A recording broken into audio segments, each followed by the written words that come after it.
Party అధికారులు పోయి submit సార్లు మీరు అంటున్నారా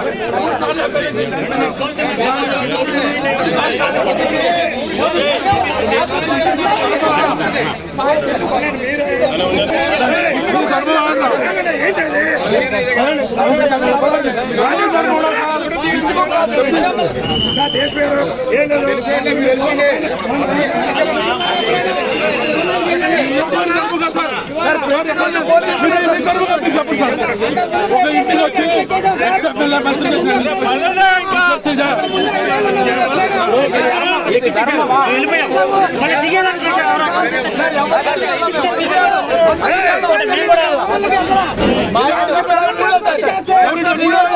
తెలుగుదేశం వాళ్ళు ఇలా చేసేవాళ్ళ అప్పుడు కనుక ఎల్లు ఉంటే మాకు 150 వచ్చినప్పుడు ఎల్లుకి వెళ్తే ఎంత సార్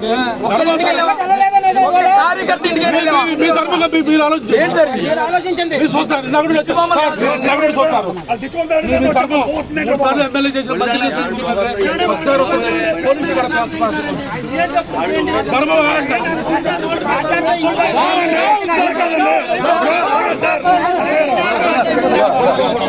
పవన్ కళ్యాణ్కి హెచ్చరిక జారీ చేస్తున్నాం. నీ ఉడత ఊపుళ్ళకి నీ చెంచాగాళ్ళని పంపించినంత మాత్రాన పేరుని నాని కానీ వైఎస్ఆర్ కాంగ్రెస్ పార్టీ కానీ నీ ఉడత ఊపుళ్ళకి ఊగేది లేదు, గడిచేది లేదు.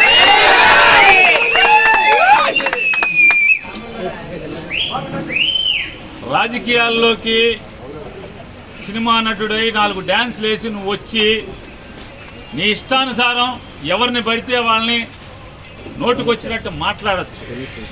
నోరుకి అదుపు లేకుండా ఏది పడితే అది మాట్లాడచ్చు. ఒక సిద్ధాంతం ఉండదు. నిన్నేమో కులం లేదంటావు, నిన్న మతం లేదంటావు, ఇవాళేమో మతాల్ని రెచ్చగొడతావు. హిందువులందరూ బయటికి రండి, అదే చర్చిలోనో మసీదులోనో ఏదైనా జరిగితే వాళ్ళందరూ రోడ్డెక్కరా, వాళ్ళకు చూసి వాళ్ళకున్న ఐకమత్యం కూడా హిందువులకు ఉండదని మాట్లాడుతుంటే ఈ రకంగా సమాజంని కులాల పరంగా మతాల పరంగా ఎన్నికల ముందు వరకు కులాల పరంగా రెచ్చగొట్టి ఇవాళ మతాల పరంగా రెచ్చగొట్టేటువంటి దౌర్భాగ్య నీచ రాజకీయాలు చేస్తున్నటువంటి పవన్ కళ్యాణ్ని ఎండగట్టాను. అయ్యా, గతంలో నువ్వేనా బ్యాప్టిజం తీసుకున్నావు, గతంలో నువ్వేనా బ్యాప్టిజం తీసుకున్నా అని చెప్పావు, నువ్వే కదా ఆయన, నువ్వేనా? మరి నువ్వే అయితే ఇవాళ యాషాలేంటి, డ్రామాలేంటి? అంతకుముందు యాషాలేంటి, అంతకుముందు భాష ఏంటి, అంతకుముందు డ్రామాలేంటి? ఇవాళ ఒక బాధ్యతాయుతమైనటువంటి ఉప ముఖ్యమంత్రి పదవిలో ప్రభుత్వంలో ఉండి బాధ్యత లేకుండా ప్రవర్తించటం ఇది సిగ్గుమాలిన తనం కాదా అని నేను ప్రశ్నిస్తే, నిన్న మధ్యాహ్నం నేను ప్రశ్నిస్తే ఆర్గనైజ్ చేసుకుని సిగ్గు లేకుండా ఒక 50 మందిని పోగేసి తాగిచ్చి మా సందు మొదట్లోకి వచ్చి 4 కేకలేస్తే దడుస్తారా అంట, ఆగుతారా? గుడివాడ వెళ్తే కారు మీద రాళ్ళు అయితే మీ ఇంటికి మా ఇల్లు ఎంత దూరమో మా ఇంటికి మీ ఇల్లు అంతే కూడా దూరం అనేది గుర్తుపెట్టుకో.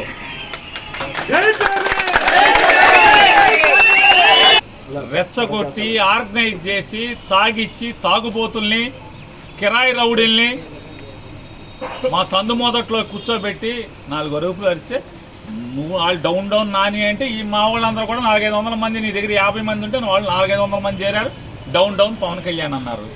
సిగ్గుపోయింది నీకే కదా. మా ఇంటికి వచ్చి మాతో తిట్లు తిన్నది నువ్వే కదా. నువ్వు డౌన్ అని ఒకసారి అంటే మా వాళ్ళు 100 సార్లు అంటారు డౌన్ అని. అలాగే మచిలీపట్నం పోలీసులకు కూడా హెచ్చరిక చేస్తున్నాం. ఈ రకమైనటువంటి తప్పుడు ఉద్యోగం మీరు చేయటం మొదలు పెడితే ఖచ్చితంగా బందర్లో హింసా రాజకీయాలు మొదలవుతాయి. పిల్లిని కూడా గదిలో పెట్టి కొడితే తిరగబడి ఒళ్ళంతా పీకుతుంది.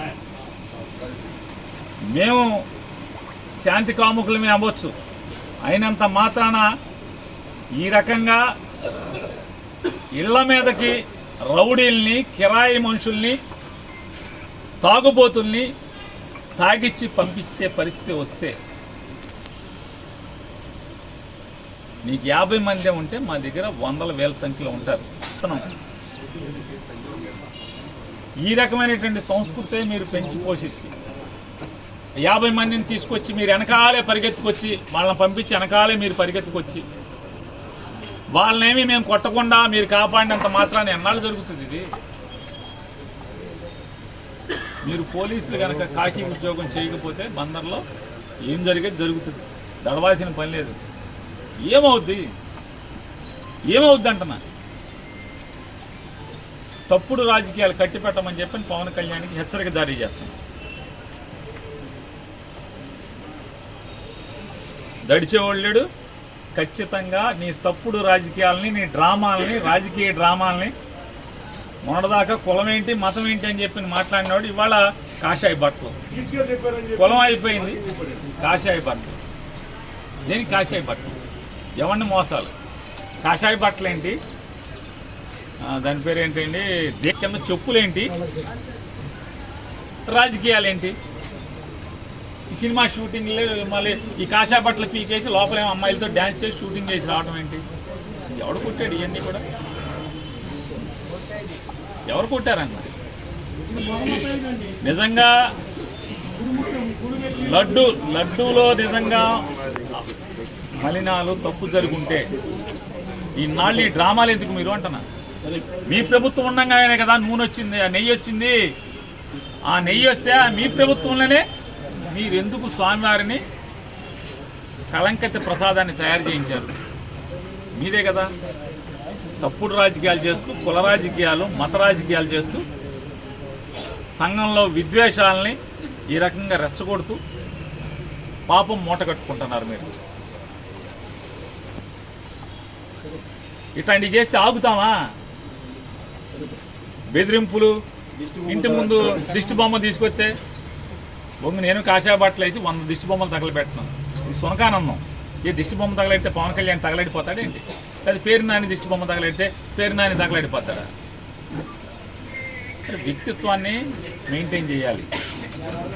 అంతేగాని పోతి పేరంటాల్లాగా మెట్లకి పసుపు కుంకాలు రాసుకుంటే ఏమవుతుందో? పోతి పేరంటాలు అంటారు పల్లెటూళ్ళలో, గ్రామాల్లో పోతి పేరంటాలు అంటారు. ఉందాగా శంషేర్గా రాజకీయాలు చేయండి. వాళ్ళ అధికారంలో మీరున్నారు, జనాలకు ఇచ్చిన హామీలు జనాల్ని ఒక్క హామీ నెరవేర్చకపోగా వైజాగ్ స్టీల్ ప్లాంట్ ముందు నుంచి ఏం మాట్లాడావు? పాపం వేల మంది కార్మికులు రెక్కాడితే కానీ డొక్కాడినటువంటి స్టీల్ ప్లాంట్ ఉక్కు పరిశ్రమ కార్మికులు, వైజాగ్ స్టీల్ కార్మికులు ఏం మాట్లాడావు? నాకు ఒక ఎంపీ ఇవ్వండి, పార్లమెంట్ బద్దలు కొట్టేస్తానని చెప్పావు. నాకు అమిత్ షా స్నేహితుడు, మోడీ స్నేహితుడు అని చెప్తావు. వాళ్ళ స్టీల్ ప్లాంట్ అమ్మేస్తుంటే నీ దగ్గర 2 ఎంపీలు, నువ్వు ఉప ముఖ్యమంత్రి, ప్రభుత్వమే ఉంది, ఒక రాష్ట్ర ప్రభుత్వం ఉంది, నీ మీద ఆధారపడి కేంద్రం బతుకుతుంది. కానీ నువ్వు కానీ చంద్రబాబు నాయుడు గారు కానీ మీ ఇద్దరు స్టీల్ ప్లాంట్ ఊసెత్తుతున్నారా? మాట్లాడుతున్నారా?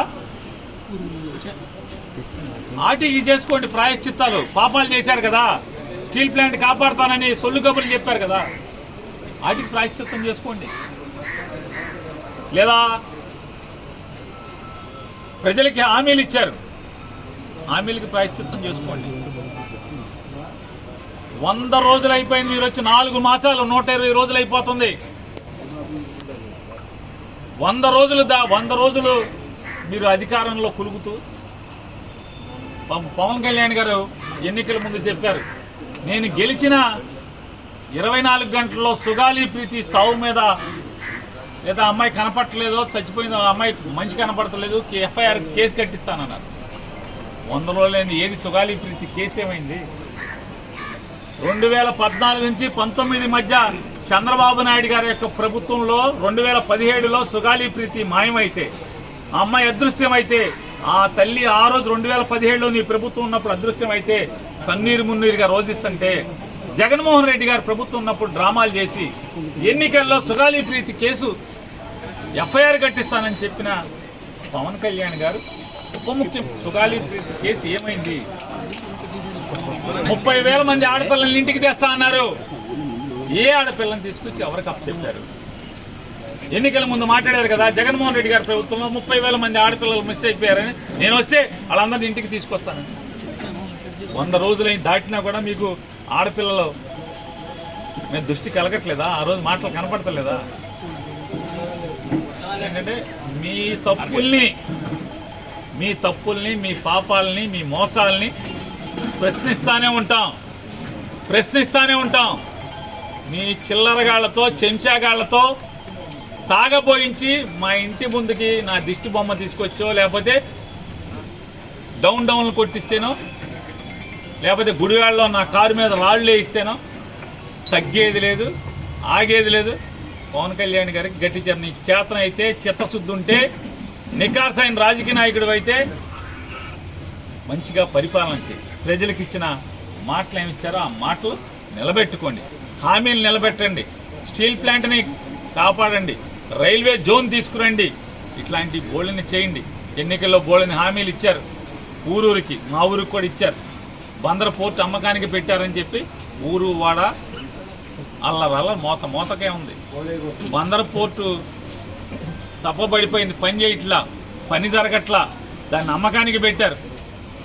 ఇట్లాంటి పాపాలాపి మెడికల్ కాలేజీ జగన్మోహన్ రెడ్డి గారు ఆ కాలేజీకి అయ్యే ఖర్చు ప్రభుత్వం మీద భారం పడకుండా ఉంటాకి సుమారుగా 150 సీట్లలో 20 సీట్లు, అది కూడా ఎంసెట్ ద్వారా మెరిట్ ప్రకారం 20 లక్షల ఫీజు కట్టుకోండి అని చెప్పి కాలేజీ మెయింటెనెన్స్ కోసం పెట్టి ఇవాళ బందర్ మెడికల్ కాలేజీని కూడా అమ్మకానికి పెట్టినటువంటి ప్రభుత్వం మీది.